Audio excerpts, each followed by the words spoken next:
اللہ تبارک و تعالیٰ کے نام سے شروع جو بڑا مہربان اور نہایت رحم کرنے والا ہے۔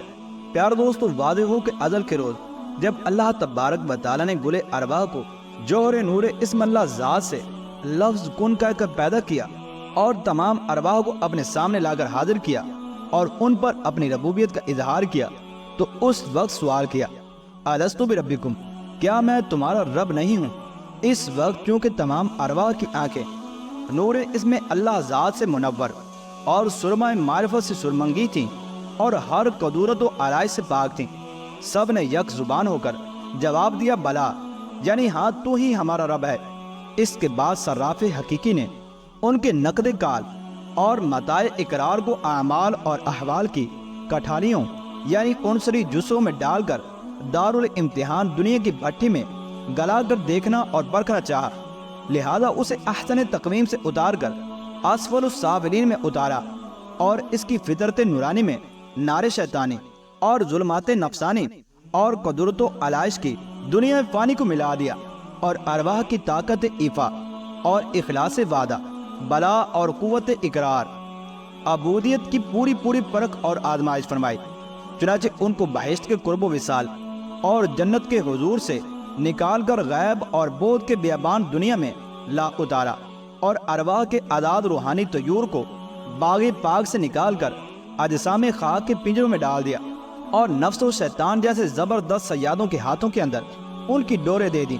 جس وقت انسان ضعیف البیان دنیا کی کمرہ امتحان میں اتارا گیا تو اس کے ادری دل و دماغ کو حیفہ دنیا کی کلوروفارم نے اپنے ادری ہوش سے مدہوش کر دیا اور اس کو معبود حقیقی کے وعدہ الستو اور اس کی یاد کو یک دم فراموش کر دیا۔ چنانچہ حدیث قدسی میں ہے کہ حضور اکرم صلی اللہ تعالیٰ علیہ وسلم نے ارشاد فرمایا، آدم علیہ السلام اور حوا علیہ السلام کو جب اللہ تبارک و تعالیٰ نے زمین پر اتارا تو ان کے دماغ اور مشام میں دنیا کی بدبو گھس گئی اور جنت کی ہوا اور خوشبو جاتی رہی، تو وہ 40 روز تک دنیا کی بدبو کی وجہ سے بے ہوش پڑے رہے۔ اس واسطے انسان کا ازلی فطرتی نوری چراغ اس میں اللہ ذات دنیا کی کثیف حجابوں اور نفسانی تاریکیوں اور شیطانی ظلمتوں کے اندر چھپ گیا ہے، گویا روح کا یونس مادے کی مچھلی کے پیٹ میں پڑ گیا ہے، جس سے بغیر ذکر اس میں اللہ ذات کے نکلنا محال ہے۔ اللہ تبارک و تعالیٰ نے ارشاد فرمایا کہ اگر یونس علیہ السلام مچھلی کے پیٹ میں اسم اللہ ذات کی تسبیح نہ پڑھتے تو قیامت تک کے لیے مچھلی کے پیٹ کے اندر رہتے۔ اب انسان بیچارہ اغلال و سلاسل عوائی کی دنیا میں جکڑا ہوا قرب و معرفت کی نوری بارگاہ سے دور پڑا ہوا ہے، دنیا کے بحر ظلمات میں اس ادری آب حیات کے سرچشمے کی تلاش میں ہاتھ پاؤں مار رہا ہے جو کہ اس کے خاکی وجود کی مٹی میں دبا پڑا ہوا ہے۔ اب سوائے اس میں اللہ ذات کے اس سے نکلنا محال ہے، سوائے ذکر عروۃ الوثقی کے یوسف روح کا چاہے غفلت دنیا سے باہر آنا بہت دشوار ہے۔ اس دنیا کی ظلمت کو دے اور اندھیری رات میں انسان کا انیس، غم گسار اور مشعل راہ صرف چراغ تصور اسم اللہ اور قندیل خیال اسم اللہ ہی ہے۔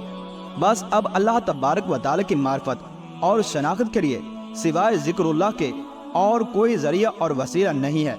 کیونکہ خالق و مخلوق، رازق و مرزوق اور واجب و ممکن اور رب و عبد کے درمیان سوائے ذکر اللہ کے اور کوئی رشتہ یا واسطہ نہیں ہے۔ یہی باطنی ٹیلی فون اور روحانی تار برقی ہے جس نے عہد اور معبود کو آپس کے اندر ملایا ہے اور بندہ اپنے رب کے ساتھ محض ذکر ہی کے رشتے سے رابطہ کر سکتا ہے،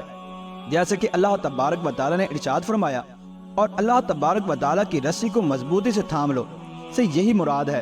جس کا ایک سرا خالق کے ساتھ آسمان میں اور دوسرا مخلوق کے اندر دنیا کے اندر لگا ہوا ہے۔ جس نے اس رسی کو مضبوطی سے پکڑ لیا وہ اپنے خالق کی نوری بارگاہ تک چڑھ گیا، اور جس نے اس سے اعراض اور کنارہ کیا وہ دنیا کے ظلمت قدے کے اندر ابد الاباد تک اندھا ہی رہے گا۔ اور ایسے ہی لوگ ہوں گے جو اس دنیا کے اندر بھی اندھے رہے اور قیامت کے دن بھی اندھے ہی اٹھائے جائیں گے، جبکہ جو اس رشتے کو مضبوط کر لیتا ہے تو اس کا اپنے رب عز و جل سے تعلق ہو جاتا ہے،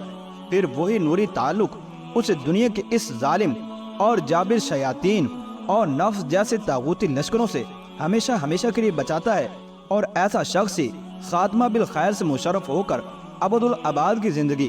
حاصل کرنے اور اخروی نعمتوں کے تاج پہننے کے لیے جنت کے اندر داخل کیا جائے گا، اور نہ اسے دنیا کے اندر خوف ہوگا اور نہ قبر و حشر کے اندر، اور نہ ہی قیامت کے دن اسے کوئی خوف لاحق ہوگا۔ اللہ تبارک و تعالیٰ سے دعا ہے کہ اللہ تبارک و تعالیٰ ہمیں اس دنیا کے اندر رہتے ہوئے اس کی ذات پاک سے، ذکر اللہ کی برکت سے رابطہ اور تعلق پیدا کرنے کی توفیق عطا فرمائے۔ آمین یا رب العالمین۔